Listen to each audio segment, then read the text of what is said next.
phone call, I'll leave names out of it, from some assistant chiefs and chiefs on the FD fire department wanting to know what my opinion was of it and so forth and so on. So it's getting out there a little bit, but I just put it out in the Twitter sphere. The opinion on the upzoning? Yeah. I prefer the term rezoning. You hate the word upzoning. You've always hated the word upzoning. It hate's a strong word. You've always disliked the word upzoning.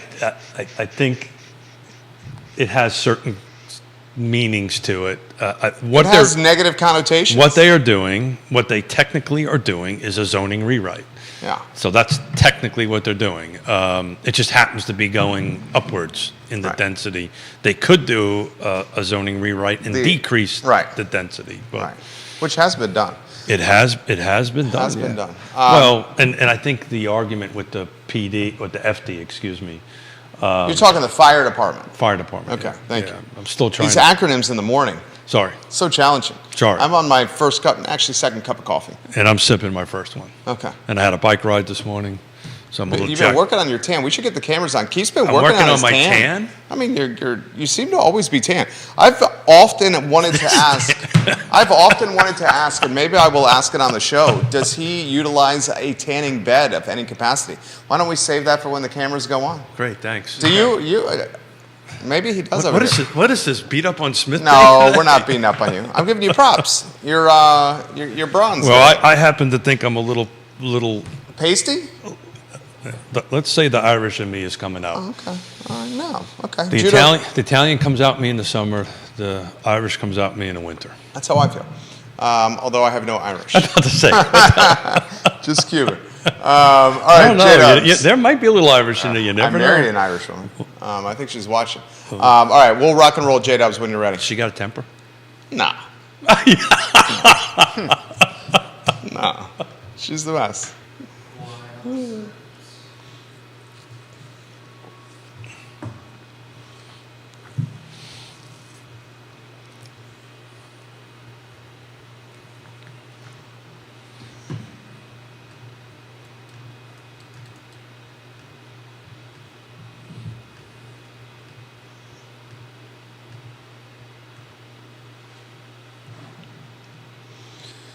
Good Wednesday morning, guys. I'm Jerry Miller, and welcome to Real Talk with Keith Smith. Thank you kindly for joining us. A show presented by Ross Mortgage and Scott Morris, guys. Ross Mortgage is really helping quite a few friends, family, quite a few people, couples, you name it, get to the closing table by financing homes, investment properties, construction loans of their dreams. Scott Morris and Ross Mortgage. Judah Wickhauer, our director, and if you had a microphone live, and I guess we do before the show starts, you'd hear a lot of backroom chatter before the program begins here on the set of the I Love CVille Network. Keith Smith is a good guy to chatter with. He's got a bet going on that you're in the 90-day window. Was it the 17th of June? I think it was the 17th of June for the mustache bet. So, Scott, how's life going? How's things going? I am just happened to be reading this article that the Daily Progress put out about the dude from the Planning Commission and the Quality Pie people. Does it talk about a mustache in there? It does not. It does not. But there's some hot fire stuff in here. Rory Stoltenberg's come on the I Love CVille Network before, the Planning Commissioner, and a little bit of crossfire in the local newspaper with some comments he made on Twitter about Quality Pie and its owner. Anyone want to touch that story? Quality Pie? Sure. Quality Pie. Yeah. The old Spud Nuts location. Yeah.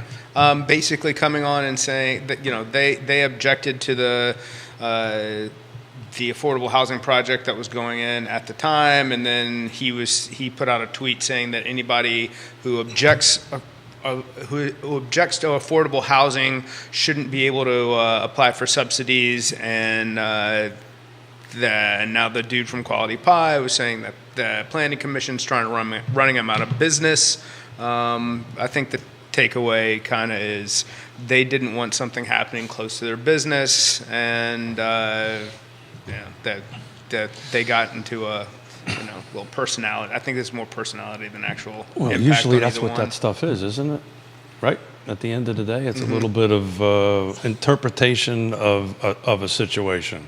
72 homes came on the market the last 96. No, this is important. 72 came on in the last. You would not touch this. I figured you would not touch 76. This. We could save it for the I Love CVille. You know, I don't. You know what? I'm boxing a corner. Mustache. Yeah. Yeah. What's the mustache thing?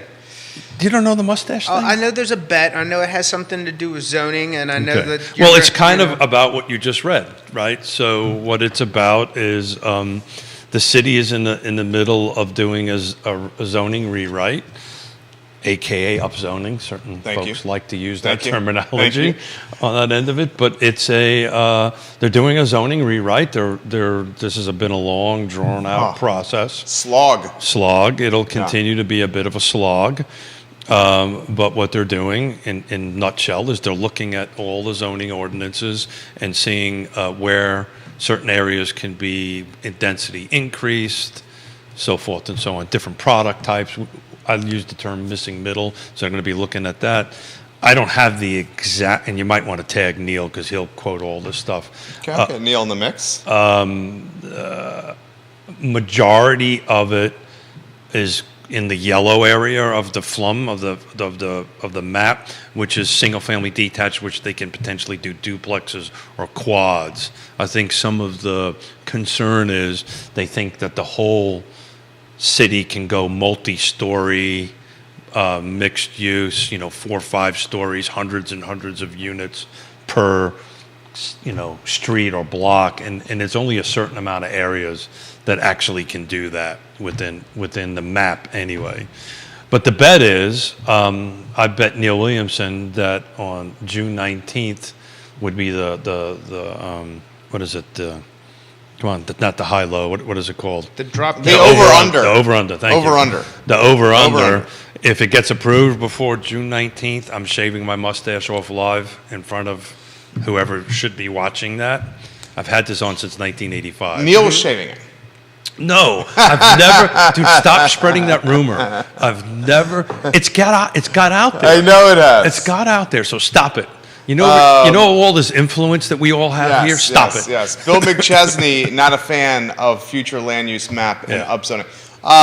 We've covered this quite well. I think I've made a very convincing argument that upzoning is not going to breed affordability. I've made a convincing argument that affordability certainly not will be birthed in the near future. That's for sure. We have serious headwinds that are going to impact affordability, like 5% of Albemarle County being allocated to development, commercial and residential. We've talked about this ad nauseum on the program. I just don't see any positive impact from this from an affordability standpoint. Will it create more people living here? Yes. Will it get more beds? Yes. Will it get more rooftops? Yes. Will they be affordable? No. Will they lead to wealthy investor speculation on said land? Yes. So it all depends on how they structure these ordinances, right? And if you, in certain areas, if you're going to use this type of product or home or multifamily or if you want this density, you're going to have to produce a certain percentage of affordability. I'm confident that's going to get written into the ordinances, but we're a long way from that. I mean, they're on the first module of 3 that has to get put together prior to the infamous mustache bet on the 19th. I think it's going to be close. I think the political wins there at the dais is that this is going to happen. When is the question? Yeah. I mean, I have no doubt this is going to happen. Yeah, Bill McChesney, the speculation has already begun. You're absolutely right. Yeah. We talked about that with Grossman's properties. Yeah. Tim Carson's got a couple of listings off. Oh, speculation of people buying. Oh, without doubt. Off JPA. Yeah, it's outside folks of the community buying this land. Absolutely. I want to get Scott Morris in the mix for the first highlight clip, Judah Wickhauer. We had some interesting macro data this morning. ADP, private payroll up higher than expected. Another sign that Powell's going to have to potentially get more aggressive and hawkish when private payroll reports are going higher than people thought. We've cracked a number of thresholds as we talked before the show. I'll let you relay that to the viewers and listeners. Chair Powell is speaking on Capitol Hill now, like literally now here. Yeah, and he spoke yesterday. I think the takeaway for the last 24 hours really has been they have not been as hawkish as expected. This jobs report, although not the job loss that the markets wanted, still isn't as bad as I think what was expected. So we're seeing a little reprieve, or at least some unchange in the bond market, and mortgage-backed securities are kind of flat level as well. I think a lot of this is going to be more reliant on the jobs data that we get this Friday. Much like I said a month ago, when there was a really positive an ADP report that showed some job losses, everything responded really well. Then that report just got laid on its back 3 days later. So I really think the end of the week is going to be telling to what we see happen in the bond market and mortgage rates. But right now, we're at least even keel, and that's what we want. We need some more regularity. We need less volatility, and that's what's going to drive more activity in the market. I got to follow up to this, and then Keith, jump in here. How are rates responding? How are we seeing clients with what they're locking in here? We're over 7 in a lot of circumstances, are we? No, we're not over 7 in a lot of circumstances. We're in the 6s for a lot of circumstances, and for some, depending on what your scenario is for personal credit or the complications of the property, meaning a double wide cash out refinance, probably you're gonna be paying upwards of 7s there, or an investment with a DSCR loan where depending on the risk and complications, you'll be in the 7s, but we're still pricing a lot of the majority of things in the 6s at this point. So mark that there, Judah. Go ahead. So I was asked this question. I think we did it on Monday. Somebody asked on the feed. Yeah. We can clearly say, I can say from our side of the table, we have multiple buyers. We've lost one that had 30, you helped us with, that had 30 transactions, 30 offers on the table. We've lost cash deals to finance deals. And this guy's losing deals here. This guy has buyers. Keith has buyers and nothing to buy. So I'll say that not just from you and not just here, but it's all over. In all over, I'm starting to hear, see, and the words appraisal waiver are filtering back into the conversation. Dude, he was saying that Monday. That's terrifying. And that's Northern Virginia. I actually think Richmond. we're from a buyer's perspective, it's interesting. The psychology of the buyer, and this is where I would love feedback from you, Scott. The psychology of the buyer, interest rates are not impacting their decisions. Keith Smith made the statement, backed it up with a legitimate argument, and I think he's very right, and I agree with him, to the point where we're having a conversation after the show about this, that this might be the best time to sell a piece of property in the last 20 years of Central Virginia real estate. He's been in the game since 87. Let's quantify it. Okay. Right? It's got to be in the right location. Yeah. We've got to price it right. Right. Though that's a difficult thing to do. Right. And we'll talk about that here in a minute. I'm having appraisers from outside the area calling me going, hey, help me justify this sale. Right? Apparently they watch the show. Help me quantify this sale. But it's got to be the right price. Help me quantify this contract price. Because 2 months ago, it was a different number. Got to be the right features, right conditions. Timing is what we're talking about, and who's on the other side matters. And I will continue to say that until you put me in my grave. Yeah. But that's the stop smiling. That's the real estate. But is your tempo decreasing or increasing? Are people coming to you saying, "Hey, give me a pre-qual letter. I'm trying to make a play for a home"? So it's a smaller pool, but it's more competitive inside of that pool. Yeah. So and that's what we're what's causing the issues that we're seeing is the people who are out here who are having to act are needing to. It's not a whim. They're making a decision based upon some some life event that's occurring, and they have to be somewhere else. If they're selling their house, that's fantastic. But if they're buying, it's making for a challenging situation. So what's happening here in the last few days, we're getting more phone calls about list our house, which is great news, right? And the numbers are not telling us that. There's 72 that came on the last 7 days, 96 went pending. The same Monday a week ago, 68 came on, 73 went pending. So our pendings are jumping. This is what's happening. The inventory is starting to turn at a pretty quick pace on it. And if I take a look at what pending in the last 7 days, when you start looking at triple-digit homes going, triple-digit days on market going pending, and there's a lot of them. There's 15 of the, hold on a second. Yeah, there's 17 of the 96 were over 3 digits. A lot of 90s and 60s on that event. That's just telling me that they're just ready. People are just coming in and buying and putting contracts in it.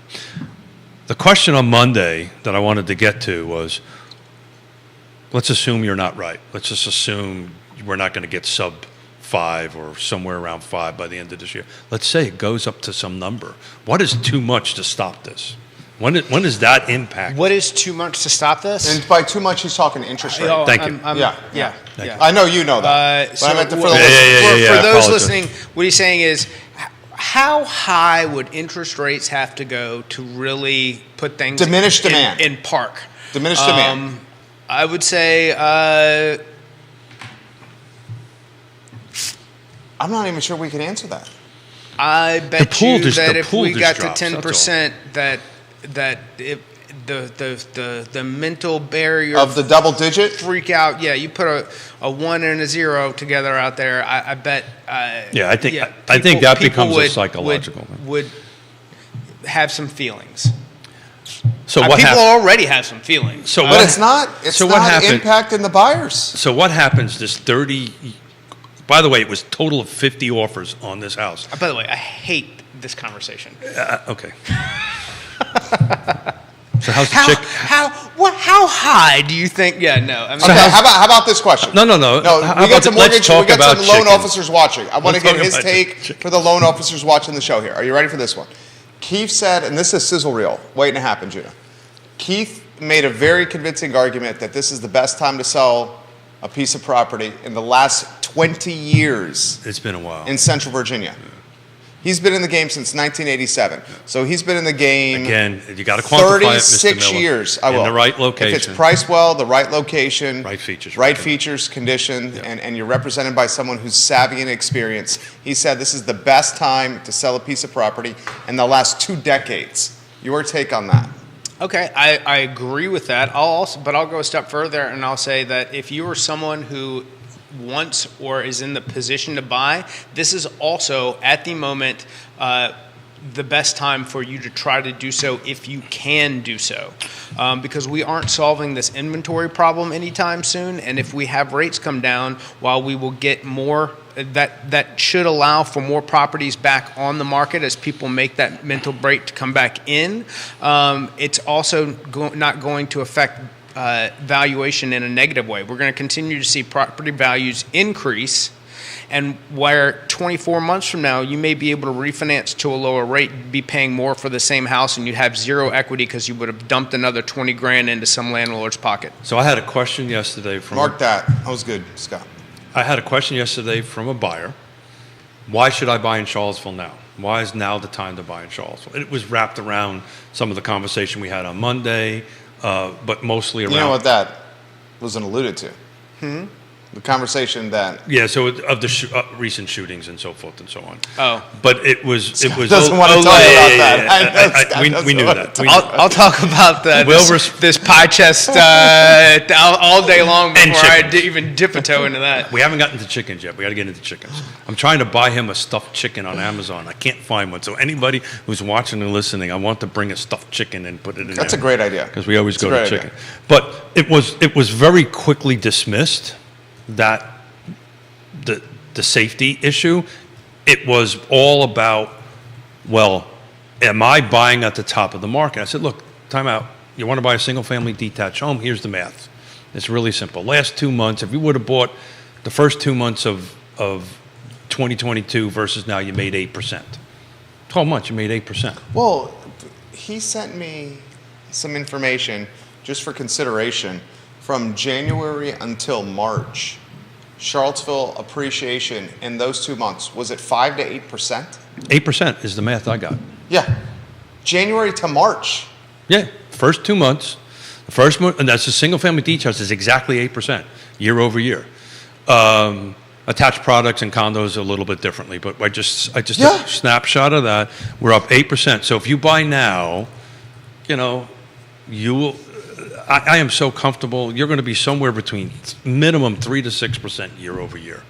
That it's the inventory simply isn't going to come online, even with this flum stuff, right? That's years down the line. Oh, years, if not decade. A decade. right. If not over a decade. Because, all right, let's say that you get the zoning stuff happens, then by the time somebody's going to sue, without a doubt. And by the time you actually get a project approved, because that's the other piece, that you can go buy up all this land and property that you want. By the time you get the project approved and then get the infrastructure in place and break financing, ground, engineering. The results of this June forecast bet is still 10 years away. Yeah. Super optimistic. It's 5, but it's somewhere between 5 and 10. It's just going to take that long. They don't. Once you get the zoning done, you get then a couple little projects done, but by the time. But what people are really concerned about, as far as like the change of the cityscape and vision and everything else, you're a decade away. Yeah, we can go buy a house. We all can get together, buy a house in 10th and Page area or Fifeful or whatever it is, sit on it for a little bit of while. When it comes back in, we can. Because some of those people buying that land want to sit on it, turn around and sell it to somebody who's going to be who actually has the capital to make the project a reality. Bingo. Jamie Turner watching the program. Jamie Turner's referred some business to Scott and Ross Mortgage. He speaks highly of you often on social media. Jamie Turner. Thank you, sir. Appreciate you. He said, to Scott's point, I've heard from an inspector that inspection waivers are back in some places locally as well. So explain inspection waiver. Explain that for the folks watching. Yeah. So I kind of. This is a great segue into what we're going to do on the 22nd. This is crazy. This is happening again. Yeah, but if people have been watching us talk, I think we all kind of predicted that we were going to get here, and interest rates are not going to impact it, right? I think a double-digit interest rate will take that 20-foot depth of buyers of a pool and maybe cut it down to 10, but there's going to be buyers there. The likelihood of a double-digit rate is not great. We should quantify that. Well, we're not going to hit. I mean, I don't want to speak for the professional here. I believe that we're trending down at this point, but time will tell. Every one of the half a dozen or more 40 and under buyers that I'm talking to, interest rates not even on the radar of the conversation. It's about where am I going to buy and can I get it at the right price? That's it. And they're even getting to the point now, as to Jerry's point, of waiving home inspections. There's one that we lost. People are buying homes now again without having inspections or getting inspections done just for the sake of their peace of mind, but not utilizing the inspection report in any negotiation capacity. So that's happening again. And waiving appraisals. Yeah, and waiving appraisals. Well, let's talk about that, because I can't walk in there with a 5% down and waive an appraisal. You've got to. So talk about how one does that. I mean, in theory, you could. Assuming that there's money available that, all right, so the buyer's sitting on stacks of paper. Yeah, they wanted to put the minimum amount of money into the loan, but still held enough money to pay the overage should that come up. Okay. So in theory, yes, it exists. Typically, does it happen? No. Yeah. Normally, somebody's going to. You're 100% right. But we're getting into something that we're going to do on the 22nd, and this is a good segue into it. So we're actually I'm working on a show. Scott's working on a show. Jerry and Judah, and we're working on doing a show on. Look at that! How you like that? Working on the show. Okay, I like it. Well, what I mean by that is Smith comes up with the idea, and you guys we figure out how to make it work.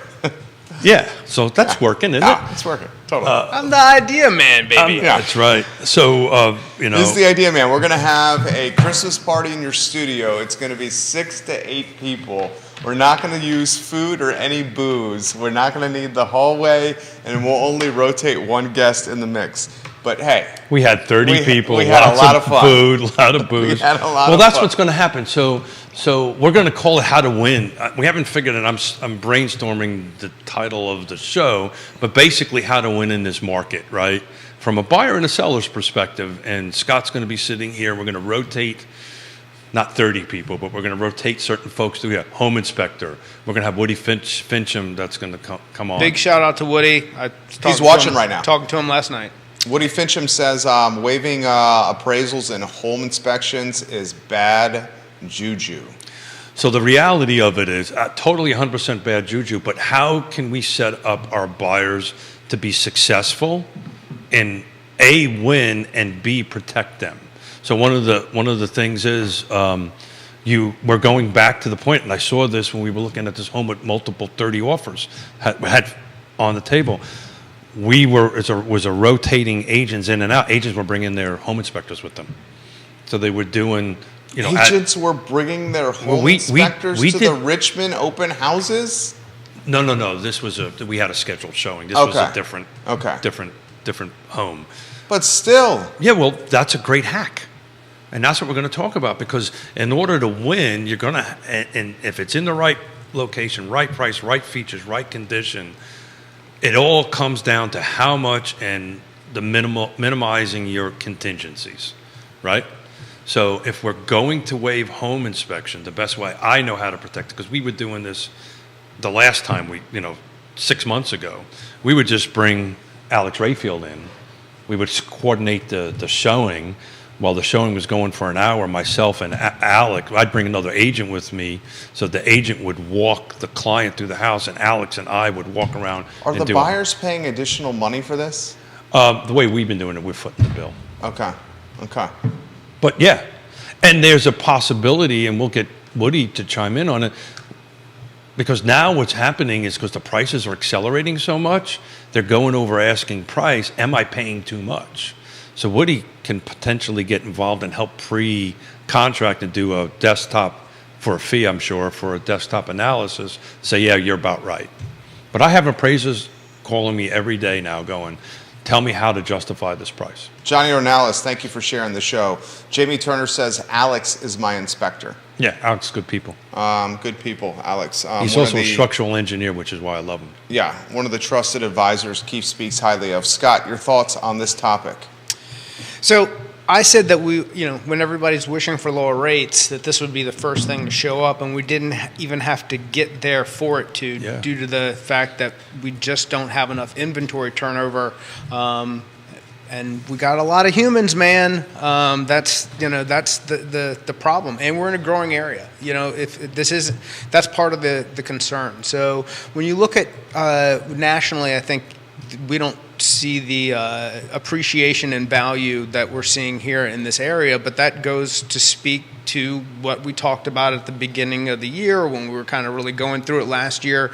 What do you foresee for the future? It's like even if we're not recession proof, but we are certainly in a growing area that's recession resistant, supported by both the university and the alphabets, the NGICs, the DIAs, and these and government money that keeps us insulated from those things. But along with that insulation, there's an affordability concern throughout the area as well. Well said. Nice. Yeah, and there is no magic wand or magic bullet. There's a magic buckshot or a silver buckshot to go ahead and do this. Speaking of which, I spoke to Robert Liberty over the weekend, and he told me to stop doing this. But I love Robert Liberty. Let's get him back on the show. He's retired now, and he's him and his partner are wandering around the country trying to figure out where he is difficult. But I'm very happy for him. He's in his retirement stages and enjoying life at this point. So what I'm trying to do real quick as we're talking is I just want to take a look.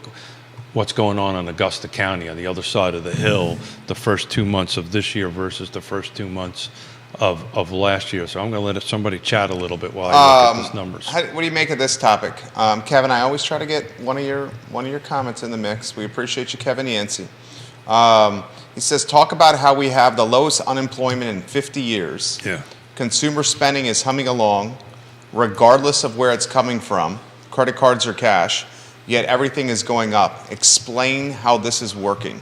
Well, I think that we don't really have the lowest unemployment in 50 years. I think we've got a miscalculated number from a large portion of a gig economy and people who have stepped outside of the employment cycle itself that are no longer scored in the process. I think you've got a fraudulent number that the government likes to put a skirt and some pom-poms on and cheer for. And it's just not reality. And as we move further down this road, your DoorDash and your Uber and everyone that is in that form of income, they don't qualify for the employment cycle. They don't hit those numbers. They're not graded the same, but yet they are a massive amount of our economy. So that's why you're seeing what you're seeing, because it's not real. Just like some of the numbers that were pushed into last month's job report were numbers from the third quarter of 2022. Like, it's fraud, bro. It's not real. A little lipstick on the pig, propped up for some political capital, undoubtedly. And to Scott's point, a lot of folks not just hard to peg from an employment standpoint, but a lot of folks underemployed as well. And I think that's something that is flying under the radar. Keith has made the argument, until we start seeing some serious pain from a job standpoint, we're going to keep dealing with Jerome Powell over and over again. Yeah, I mean, that's just historically, everybody thinks, depends on where you're at in your life. Some folks at the moment may be in a recession, right, on it. But until employment starts ratcheting up, and you're not wrong, Scott, right? How, there's lies and statistics, right, as far as I go, and how they go ahead and chop them up is one open for interpretation. Mayor of McIntyre agrees with Scott. He says that's spot on. Mortgage Morris regarding unemployment. The government boots people off the unemployment rolls and then shouts unemployment went down. So giving props to Scott on what he just said. So if you bought a home in Augusta County the first 2 months of 2022, it is now up 5%. It's up $13,000, single family detached. The number of units have dropped, a big number, 42%. So it went from 56 homes that closed in the first two, these are single family detached, no new construction, the first 2 months of 2023, and the first 2 months of 2022 were 97. So it's a 42% jump down, a reduction, but you went up 5%. So you bought a home in Augusta County in January of last year, you're up 5%.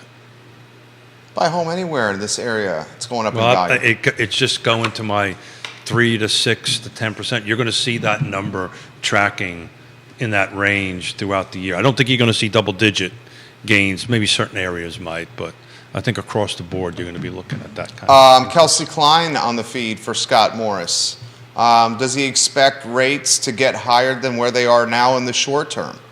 In the short term, like I've said, I think we're trading inside of we are near the ceiling, but we've kind of been in this. We get some good news, things get dramatically better. We get the same news we've been getting, and things get back to where they are. I'd love to call this like a technical ceiling, but it wouldn't take a lot. I think a combination of the next Fed meeting rate hike and still continued sticky inflation, and we could go up a little bit higher. But I don't think the market wants it. I don't think investors want it. The appetite there overall just does not appear to be there. Everyone wants to move in the other direction. They just want the news to do it with. So week over week, we're kind of flat with new units coming on. We're substantially up on pendings, and we're at 6 or 7%, depending on your credit score. We go down to 5 or sub 5. I don't know. I mean, I keep on throwing this question out. Well, I think that's what and can sustain that. If we go down and we are in a sustainable level, I think that gives people the comfort of knowing that they can list their home and not watch the market move a full percentage point from the time that they put it on market to the time that So they're you think trying to buy that'll something actually else. help listings? Absolutely, yes. I think we certainly go through a period where You people think otherwise? I just think the pool of buyers is so deep. We've got to get inventory to go up so high. I'm not so sure it'll help. I think you need more stability in order to get there. If I were making the decision from a want not versus a need, I would want to know that when I do this, I have a good idea of what it's going to look like on the other side, and not exposing myself to more risk. And I think the more that you can stabilize rates and less volatility, the more likely you are to get more inventory. We've known each other a very long time, and I have to tell you, every time I sit here on a Wednesday, I walk away with a little bit of knowledge. So thank you. Thank you. Me too. I mean, Walk away a little bit smarter. Most of the people that know me know that doesn't take that much for me to get a little bit smarter. But Johnny Ornalis shared the show. He loves the commentary, Hey, the Johnny. conversation. Woody Fitcham, your thoughts on this? Fitcham and Associates watching the show. KTP, Katie Pearl, what do you think on this? Jump in on the feed. Let us know. On Wood, a question for Woody. I've been meaning to ask him that the last 48 hours. I'm trying to understand why appraisers are calling me to ask me about valuation. I love his opinion on that. Well, I mean, because it's moving so quickly. Yeah. I know why I call them. I call them to complain about valuation. I'm kidding. That's It's not. moving so Well, quickly. Well, no. Lenders aren't supposed to contact appraisers. It's a joke. He's joking. We want to quantify that. He's That was a joking. joke. We got it. We He have does not do that. We have to emphasize jokes on the show from time to time, evidently. Mainly because mine suck. He's joking. No, that's not why. That's not why. He's Well, joking. they're dad jokes. Sometimes you got to explain dad joke. But you're on point though, because the question is, to me, I had 3 appraisers on 3 different properties that they were looking at in our region, and the question is why did the agent? How come the agent got the listing price so wrong? How come we're so high over? Well, you're starting to see, to your point, you're starting to see on the interwebs people saying the strategy is list low and then get multiple bidders and drive the price. I don't think that's what it is. I don't think that's it at all. No. I think the market's moving that fast. That's exactly what it is. Yeah. And the mentality of agents, or the way certain agents were taught, you look back 60 days, 90 days, 120 days. You got to look back 2 weeks. You got to look back 3 weeks. The market is moving that fast. So if I'm putting a piece of property on the market and I'm looking at 0 to 6 months, my numbers are going to be off. I got to look at what's happening. And then the problem is, which is why I got the phone call, we've got no comps in the last 2 weeks or 3 weeks. You know, what is going on in the market? I mean, I think that's a great description of what's happening. Yep, that's pretty much it. I ask this question often. Scott and Keith, is this the most difficult time for a first-time home buyer? Not yet. Wow. Well, so that was ominous right there. Well, I not mean, yet. what I mean by that is this. do you think that 5% lower will make it harder? I think that Well, or do you mean not yet because rates are about to go up higher? no. I think it's a combination. All right. So You're getting hit on both sides here today. sure, but He likes it. The questions. I think That's what I that if rates were to start when rates start to fall, and we're still trapped in this inventory problem, I think we will go through another period, being that we're already dipping our toes into appraisal waivers and home inspections and waived and all of these things. I don't think we're tipping our toes. I That- think we took a dive into the pool, brother. Shush. that because it depends. It's about the property. It's about the property. If you're on the super clean, like if you like it, everybody likes it property, then yes, you're in that 30 offer situation and back to all these things. But I think there's definitely some distressed, deferred maintenance properties that a first-time home buyer can go in and get a deal on, and maybe look at a renovation loan and do some things that really check all the boxes. Expectations of where is going to start changing. But as far as to the original question, is this the most difficult time? And saying not yet, I think that if we were to see a decline, when we start to see a decline in rates, we will go through a period where, especially if it's the right time of year, and with a compressed amount of inventory, that it could be more difficult. But the bottom line is, if you are somebody who, as a first-time home buyer who can make a well thought out decision, and you're not looking to buy the perfect property, you're looking to buy a property that you can make perfect and then sell for some equity down the road, I think there's still a lot of opportunity out there. So it may be the most difficult time, but I'm more excited now about real estate than I have been in decades. And it's because of the conversation. I swear to God, it's because of the conversations I'm having with the buyers. And they've gotten to the point that they're realistic. They're realistic. They trust what you say to them. Yeah. Right? They listen to their Stay out of your way. No, but they come along with us, but they listen to their trusted advisors. And they put the phone I'm holding in my hand down. I've been saying this for years. And then they may use this on Realtor.com to find whatever they're looking for, but now tell me how to do this. And I love it because we get to coach buyers, what we're going to do on the 22nd, coach buyers through the process. We set expectations. We're going to go through this a couple of times, guys, before we get there, right? But we'll get there.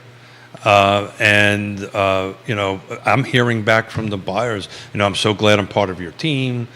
So fun. They're talking about Yona, actually, but so part of the team on that end of it. So I'm excited because people want to seek advice, and that's kind of where I love being. This question's coming from the feed here, and this is a good one. This is from Kyle, who I would imagine has 4, maybe 5 investment properties locally. He asks for Scott specifically what he's seeing across his desk from investor activity. Depends on the location. 6 properties, he says. A lot of activity in the Richmond area, because I think there's a lot more in the Petersburg, some surrounding areas that support a better entry point price-wise for investors there than here. I think in the Charlottesville area, the price is challenging, at least personally from what I've seen. Not that it's not that nothing exists. It's just that it's harder to find something to make work. Well, the ROI needs to flush out, right? Yeah. The return on investment needs to flush out. When you're over a certain dollar amount, it's just your dollar amount versus your rent just isn't going to work on that end of it. Where you're at a more affordable price point. It flushes out. Still 20% down? Yes. Okay. 203K loans getting difficult to qualify for? That question's on the feed. You want to touch that one? Difficult to qualify for? Yeah. No, that's not an issue. Really just finding, and I highly recommend them to the realtors that I work with and borrowers. I've got a team of people from HUD consultants to contractors who get it and can get in, walk in the door together. That way we meet our expectations on the first visit about what this is going to cost and how long it's going to take and how we're all getting paid. It puts in place a plan that can get someone in a home that would probably have a more difficult time buying that same home once completed if they were trying to buy it right at, from the start, as opposed to going in and finding something that has a little deferred maintenance, that is a little distressed, but has a good plan to turn it into what they want it to be. You're going to see a pretty substantial growth, I think, in 203Ks here coming forward. Why is that? Well, it's to the point that Scott said. what's going to happen is buyer pulls in it. We're definitely in the spring market. We've been in the spring market for quite some time, AKA whatever one might define as that. Buyers are coming in. The inventory's not picking up. To Scott's point, we're going to start looking outside of where we originally wanted to be, and the features and conditions might change, and that's when 203 comes in and say, okay, guys, we maybe not be at the right location. It's close. We hit the right price. We've got to work on the features and conditions. Scott's got this program that we can use with that has the connections and the right people that we can go ahead and do this and make a couple of repairs, and then you end up with increased value on the property. The trick is just to make sure you don't overbuild for the market, going forward. That's the tricky part of that. But we have team members to help you. You have RG, Roger Crawford, on the show, and he says, are the cash investors, or excuse me, the cash buyers, non-investors, are they back, and how do you quantify their force? Interesting question. Who wants to touch that? I don't see cash buyers. Keith? So we have cash buyers and lost to finance deals because the cash buyer did not want to go up to a certain dollar amount, did not want to waive a few contingencies, and we lost to finance deals. We had actually 2 of them over the weekend. We reset expectations. We're going to go back at it again, but we lost to finance deals, 2 of them. That's not a normal occurrence on that end of it. Usually cash is king, and usually you can negotiate a little bit better. But it was about the other terms, and they went way over asking than our buyers were prepared to do it. Friends asking for the routine Lake Monticello update from Keith Smith. How about a little holler at Dan Pettit watching the program over there? Is that Dan asking for that? Yeah, so we can do that if you give me a minute. I've gotten smart and actually saved searches so I can smart get to man. them. So I use this as a benchmark when I'm talking to people to describe what inventory is like. And I believe if we're looking at comparison to last week, there were 9 properties, and of those 9, there were really some of those were 100 days plus, meaning that they had some either serious price or serious condition issues. So in reality, it came down to there's like 5 properties on market. Yeah. So 4,300 rooftops and 5 properties, and we got a little drum roll for what we are this week. Are you that close? We're at 11. Okay. But I have not looked at them to factor out the ones that are really not on the market, right? You got one on Ponderosa Lane. Is it Ponderosa? Yeah. So if you factor That's out waterfront. Woo. It's nice. So it's very interesting. There's 2 of the 11 that are over triple digits. So that's clearly something's not right there. Everything else is in the triple digit days on market. Everything else is 3. I mean, the medium days on market right now is 3 days. Interesting. So basically, I think you're right. You're about somewhere around 9 if you take out those 2. There's 30 pending. 9 on the market, 30 pending. I'm not smart enough to do that percentage ratio in my head, but that's slim pickings. Slim pickings. Slim pickings right there. The median contract pending price is $349.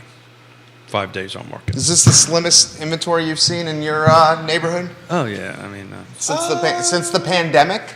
Yeah, I was like, since the pandemic, we went through. We've been 5. hovering. We've been hovering this number for a while. As I said earlier on an early show, I looked at a 2017 presentation I gave to Fluvanna County in November 2017. There was 57 homes on the market. I think 30 used to be the average. 30 to 40 units. Look, the developer, the builder in me, the standard answer usually it's about 1% of the total number. That's kind of like a healthy market of every lot there. That's the case, it's 43, right? If I did the math right. Did I take enough zeros out? 1% of 4,300 is 43. Yeah. How about for Grayson? Love when you watch the program, North Downtown's finest. So how does Keith think the rest of the year will shake out? Yeah, so I think this trajectory of buyers coming into the market, regardless of interest rate, unless it gets to that double-digit number, which might have more of a psychological effect. It's just going to keep. They're just coming. Which again, is not the direction I feel like we're headed. No. I got to ask this question that we're now applying to. Yeah. So, if the interest rates track as Scott has predicted, and he's been pretty accurate. He's been very accurate. Yeah. He predicts in the 4s by the end of the year. Yeah. So you stand by that? I stand behind it. Yeah. I think it's just a matter of the right data that I feel like is there, but we're not I don't believe is entirely the reporting. I don't believe is legit. You're talking about unemployment. The job, unemployment. I don't. But that's been that way as long as I've been doing this for a long time. It's always been a little skewed. I think it's a continued manipulation of the number is what we're getting, which is now, and the inflation data. Well, the inflation data has been skewed to begin with because it was higher than they ever actually admitted it was. And they're changing definitions and so forth. Yeah, and this everybody you constantly hear. Most likely a recession is coming, and we may already be in one. And we've got the greatest inverse of the 2-year, 10-year that we've ever seen in It's mind-boggling how, although consumer spending stayed high in January, but what we're seeing is that we've seen an annihilation of the U.S. consumer savings and an exponential amount of credit card debt and the largest turnover in auto loans in 10 years. Yeah. So how are we not sitting here looking at this data and going, "Oh, shift, we're in a recession already"? Why? These are the things that these numbers reporting are what should be driving the market in the direction that I know that we're eventually going to get to once reality sets in. Credit card debt, how is that impacting the loans that you're seeing right now? Is it kicking people out or? So the people that I see struggle with it. Did take care of me on this. Typically He did are common. What I see the same problems. The buyers that I have that we're pre-qualifying, I haven't seen that be an impact to. I think the people who are probably where the credit card debt is really accruing as people who aren't trying to buy or people who are already in a home. Now, and this is something that I cannot stress enough. If you are someone who has gotten into or getting into trouble, it is better to reach out and say, "Hey, I don't necessarily know if I want to do a cash out refinance on my house, but I know that I got to do something. Can you take a look at this and what would you recommend?" So you're talking about people that are struggling to pay their mortgage. That's what we're talking about. No. I'm saying talking about debt service in general. I'm saying people who are starting to accrue credit card debt, who. And they want to refund. So I think what happens more often than not in just the mentality that goes into it and the way that the consumer model that we've built in America is that people will go and get into debt trouble and not reach for a parachute quick enough, and then by the time they actually reach out to say, "Hey, I'd like to tap the equity in my house," they already can't refi because they've already buried themselves. Yeah. And that's human nature. And what I'm saying is, if you are someone who is out there listening or knows somebody and you have that and having that conversation with them, have them say, "Hey, just try to get out now before you can't get out." Reach out to a trusted advisor. It's the same thing if you're struggling, if you should be struggling to make a mortgage payment. Don't hit that 31st day of being late because it goes automatic in the state of Virginia. Raise your hand. Pull down Keith Smith, Real Talk with Keith Smith. There's trusted advisors in there. Reach out to somebody. I almost got That's it. good. I almost got it. You did it. No, I was proud of you. I muscled my way through That's it. why I smiled. I was proud of you. To go ahead and... It's got a website. Got a website. I wonder, a very well-built website. And maintained and constantly growing. Thank you kindly. Did I throw enough? No, you did great. You're doing a great job. But reach out because that's usually what happens, folks. It's human nature. I personally been through it, so I can speak to it on first-hand basis. You think you can fix it, but you can't. Well, we've never gone down this road here, and the question's been posted on the feed from Sally Coppinger, and she says, how does the cash-out refinance process work? There you go. Great question. So the first step is we're going to take an application. We're going to pull credit. We're going to ask you for all the same documents we would in a purchase, W-2s, pay stubs, bank statements. If you're self-employed, taxes. We need to show the same ability to repay as we would through a regular purchase.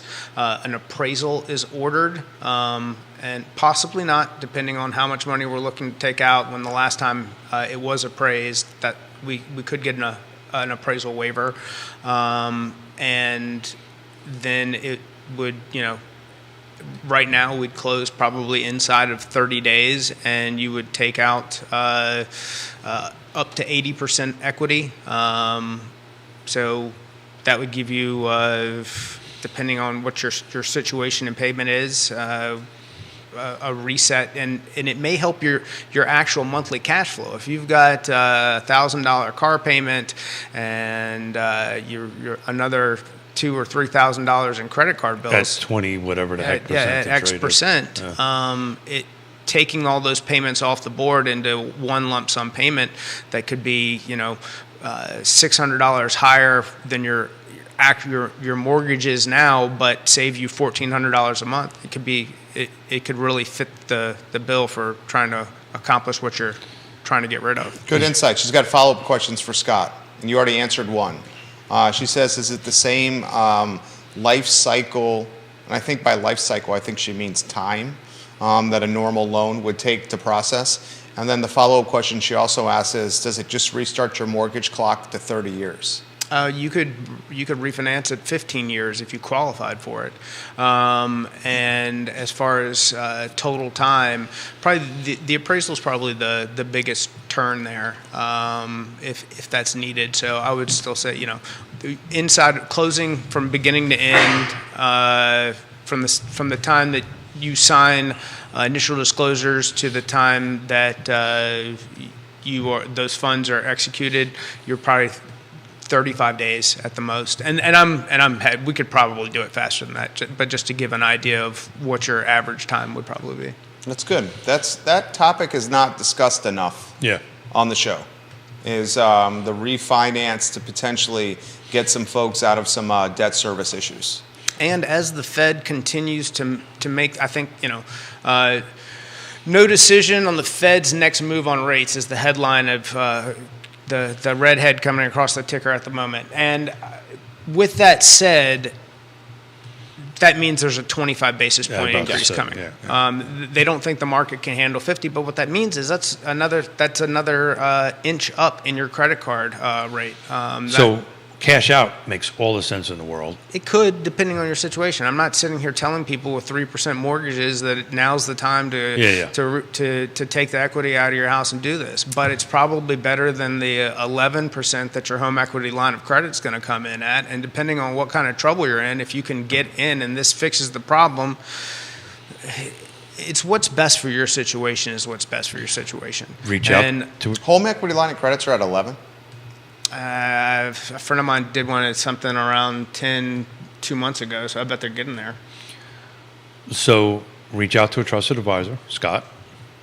They'll do the math for you, right? Yeah. And if it makes sense, it makes sense. If it doesn't, it doesn't. And hey, small banks are giving you 5% on CDs right now. I know, man. A lot of them too. And 1 year CD at a lot of small banks, 5%. When was the last time you seen that? Yeah. I haven't seen that in a long time. 1985. Yeah. 1988. In my lifetime, maybe never. Well, you're a little older than that. I mean but 85. Yeah. I was 4. 5% return. I mean, a lot of folks just parking money in a 1 year CD. And they're saying, I don't have the volatility of stocks. I can guarantee 5% return. I don't have to worry about it. And as soon as the Fed does something different to change that, you pull the money out, put it into the stock market. Yeah, I mean, it's. I was shocked by that. Yeah. This question's come up every now and again. Is Scott processing a lot of stuff in the jumbo space? Ooh. Here and there. Let's define jumbo first. Jumbo, $1 million plus typically in this area. Got it. What's the threshold? Is it 7 and change? Yeah. But you got to put so much down. Yeah, So yeah. we're looking at $1 million plus sale, right? Yeah. I mean, if you're buying something at $1 million, you're putting 20% down, you're definitely jumbo. Probably jumbo would be at 900. 180 takes you to what? 720. Now, if you're Jumbo's what? 730, something like that. they 725. just increased the loan. Yeah. I thought it was 750. I think it's 725, 730. Got it. But I mean, you guys are the We're pros. yeah. I remember seeing a 750. It moved recently. That's Yeah. the only reason. 726, 200. Yeah, yeah. 725. You called it. So 900 and change, it gets you jumbo. Yeah. So a million is where now if you're VA, there is no jumbo. Now it might be called high balance, a number of things, but you can still go zero down at those numbers. At that number. That's got to be a pretty. Are tough- you doing anything in that price point, Keith? We do. I do a fair number of commercial at that price point, but as far as residentials, yeah, we see it. But our we just was looking at it. Our average sale last year and so far is in the low fours, that kind of thing. That's average. It's taking some high stuff out, low stuff out on it. But it's pretty much what what our region market is. The average sale somewhere around the 4 range, something like that. Does two people, some of them you could say are a little bearish. So does Keith really think the inventory is going to pick up as the weather gets warmer? Well, I think I'm saying it's not. I think you're going to see inventory stay flat. It's not going to. I don't think the inventory is going to pick up enough to make up for the difference of what the buyer pulls out there. I mean, just week over week, we were flat, right? We went from 68 units that came on the market last week versus 72. To me, that's pretty flat. But the pendings went from 73 to 96. So as long as those pending ratios are accelerated, we're not keeping up pace with the units that are coming on the market. So the answer is, I think inventory is going to stay pretty flat, plus or minus a few percentage points. Pendings are going to keep on rising. This is me asking a question here. I often get your take on how you think the local economy will fare. You got a perspective you want to share with the viewers and listeners on that? And I'm just talking the small business owners that live locally. So through some personal, I think we're oversaturated in restaurants. And I think that there is a number of small businesses who borrowed money through the pandemic period on the projected growth that they saw coming out of the pandemic, and that money got turned. Those loans came out of deferment in November of last year, and there are a number of people to where their staffing problems aren't necessarily based on they can't get anyone in the door as much as they don't want to pay any more labor because their profits, the money's not there. And I think you're going to see,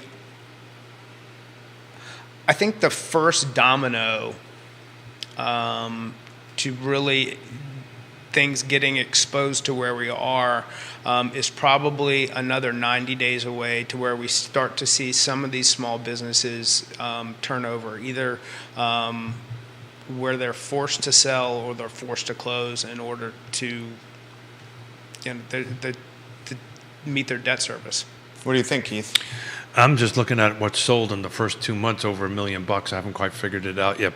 But if you can repeat the question, I apologize. I flaked out here for a second. Do you feel worried at all about local economy, small business owner? Yeah. So I think Scott's right. I think folks that maybe weren't staying ahead of the curve is probably going to get impacted on it. But at the end of the day, seems like a lot of people going out to eat. The restaurants I go to, people are there. There's a lot of people going in and out of stores on that end of it. I think certain. Everybody can't be everywhere, and there's winners and losers. Well, thank you for saying that, because that's what I was thinking. There's going to in every economy, in every market shift, there's winners and losers. There's always is. In 2008 to 2010, I was on the losing side of that equation. on that end of it. So there's always winners and losers. It's how you adapt and move forward with that. I mean, it's you look at what do you pay? You're $15 for a burger and fries at some of these places. There's people. Some more. Yeah, I mean, people are going. You're going to if people are forced to be more conservative, those options are harder to pull the trigger on. I feel the same, man. Albemarle County, $1 million and up, no sales the first 2 months. Nothing is closed. There may be something impending. Yeah, I just think those homes are just usually take a little bit longer to. A couple in the pipe that I follow are set to close here. You got one listing in Farmington that's under contract. You got a couple in Glenmore that are under contract. That's exactly right. I just switched it into pending. And they should close next month. But I've been following that, and not much activity, man. Not much activity. No. Not much action in that space. Unless it's cash or a lateral move or whatever, at $1 million plus at 7%, depending on what you're borrowing, it's a pretty large monthly nut to go ahead and do that. How's the how are your agents doing at YRP? Everybody's doing good. Everybody's pumped, but this is when I've been saying this all along. This is when the pros show up. We're very fortunate. We got a bunch of pros. We coach and mentor them up quite well. So they're going to do well, right? It's just you're going to have to really put your professional hat on. I might get myself into a little trouble by saying this. I'm going to be super curious this time next year to see what the agent pool looks like, right? And I got a suspicion we're going to take a bit of a drop in agents. I was just looking at a national number that Inman put out. So last year, the average agent sold 2.25 units. Now that's average. That takes everybody who does quite well and so forth and so on. That's unsustainable. So I'm really curious to see this time next year if the agent pool changes a little bit. Any updates you want to offer viewers and listeners, Scott Morris?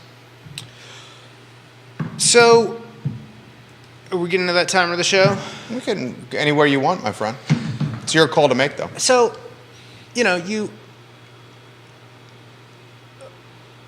we need more stability, less volatility. And I think that's what's going to help solve the inventory problem. Nobody wants to put their house on the market when they don't know what it's going to cost to buy the next one. That's if they're forced to, or through a need, like I'm moving to another state, I need to sell my house. I cannot stand this other human I'm living with. We need to move away from each other. We've had a baby. There's too many humans in this building. We need a bigger building. If you've got those decisions, you're going to pull the trigger no matter what.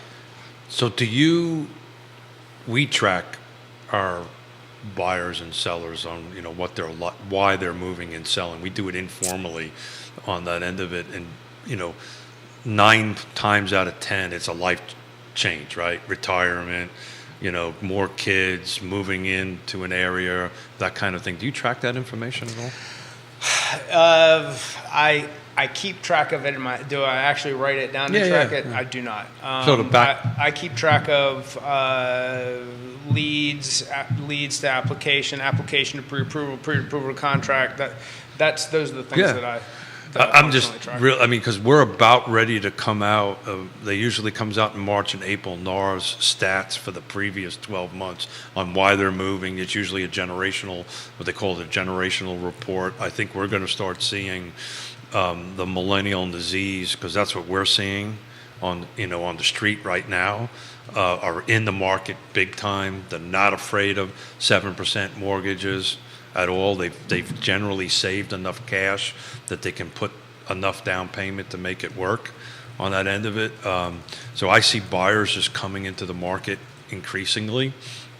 I don't see the inventory going up. I just don't see it. Andre Xavier, the king of tourism and travel locally, he says at Cascadia, his neighborhood in Albemarle County in the Pantops area, We had 3 homes for sale, and they sold within 30 days at the asking price. One was a single-family, main-level living, 2 bedrooms, unfinished space to make a 3rd bedroom, and it sold for $650,000. Yeah. That's a high price, in my opinion, from Andre Xavier. Thank you, Andre, for the comment. We just need to go back and look at to when we had Michael Plecker on the Monday to talk about that particular area. I believe you have investment property in the pavilions at Pantops, Andre. You got a great spot right there. Those are flying like hotcakes as well. I Pavilions at really want Pantops. to build like a community of tiny houses that are not Airbnbs. Like Gotta find the dirt. Yeah, yeah. And you'll find out that it's actually more expensive. I actually am part of a national cohort that's looking at that. And it actually, Scott, is more expensive to build like a 600 or 800 square foot house than a 1,600 square foot house. It's literally because you're still doing the same infrastructure, the same water, the same roads. It's literally not as cost effective as everybody thinks it is. Michael Plecker. Here's Cascadia and Pantops, and he jumps in the comment section. Yeah, there you go. He said, "Did I hear my name?" There you go. There King you of go. Pantops, Michael Plecker. We love you. One of the Shenandoah Valley's finest backstops.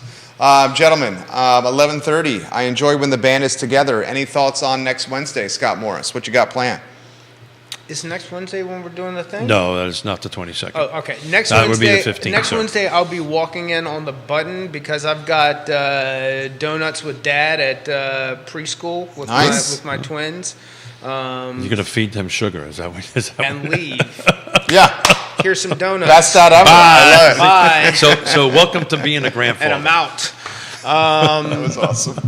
Good luck. Shake them up first. It really works much better. Yeah, no. This is the preschool's idea. It's not Scott's. Yeah. This is great. Somebody's not thinking. Our preschool, which we love dearly, dearly, dearly, for the last couple years that our oldest has been in preschool, the day after Halloween often turns into a teacher work day. The day after Halloween. I like that. That's Literally the day after Halloween. prior proper planning prevents. Poor performance. Yeah. It was smart by them. I respect it. So next week, I don't know. I've got a couple people who've talked about wanting to come on as guests. I'll be reaching out to them. We'll get that set up. Got a home buyer seminar in Madison with Julie Garrett from Rappahannock Realty at the Farm Bureau there this weekend. I've got You got a lot cooking. Got a lot cooking. I think we can formally say this out loud. Ross Mortgage is now partnered with KW Alliance here in Charlottesville. We are their in-house preferred, so we're That's the update I was wondering. getting to see everybody and form some relationships and kind of put some training plans in place, and just really excited to build those relationships. And any Keller Williams Alliance agents that are watching or listening, reach out to Scott. He solves got problems. some. He You got solves some. problems. Thanks, I appreciate that. We are. Let's see. I've got to find some time to get to North Carolina and do some maintenance on the house down there and kick that off for the year. And by maintenance, I mean I can go fishing. What's running What you down tell there? your better half. Everything is starting to drums starting to hit. A bunch of puffers, sheep's head just starting Have to we show been up. invited to go down to a fishing trip yet? The last time we talked about his beach house, I think you were redoing the floors, I believe. That's all been done. He's busy, man. He's got a lot of irons in the fire. Yeah, but so- we can use the house to go fishing. Yeah, so that's that's some of the stuff that's going on. The takeaway for if you're someone who is out there looking to buy or sell a home, please reach out, and I will, wherever your location is, we will get you with a team of the right professionals to help you execute a plan to where you are not left wondering what's going on or stressed about the situation. And that's really what it's all about, is having a group of trusted professionals who can help get you through to the end, and you feel confident in the process. And other than that, just go out, do what's best for you and your family, and we're happy to help. Scott Morris, love it. I don't think I could add much to that. That's great. That was pretty good. Keith Smith, show's yours. reach out to follow off of that or segue off of that. Reach out to trusted advisors. We're all here to help. We're all here to help you get through from point A to point B, and it's going to be a little bumpy, but hang in with us. We'll get you there. Plecker wants an invite to your beach house as well, and he says he wants some yellowfin. So multiple people. I've actually still got some in the freezer. He's still got some in the freezer for you, Michael Plecker. Friday show as we close. Just you and I very nice. this Friday. Yeah, I was trying to put together a couple of the police and fire folks, but we're just trying to get on schedules. It's just not working. So we're just going to have a little fun, little Batman and Robin. Love it. And see what the feed's got to throw at us, and we'll take it from there. Yes Realty Partners, Keith Smith. He's a realtor. So if you need to buy or sell a house, he is a realtor. Keith Smith, Yes Realty Partners. Scott Morris of Ross Mortgage, Judah Wickower. Jerry Miller, Real Talk with Keith Smith, presented by Ross Mortgage, online at realtalkwithkeithsmith.com. I Love Seville show in 58 minutes. We can't wait to connect with you. Take care. Thank you, gentlemen.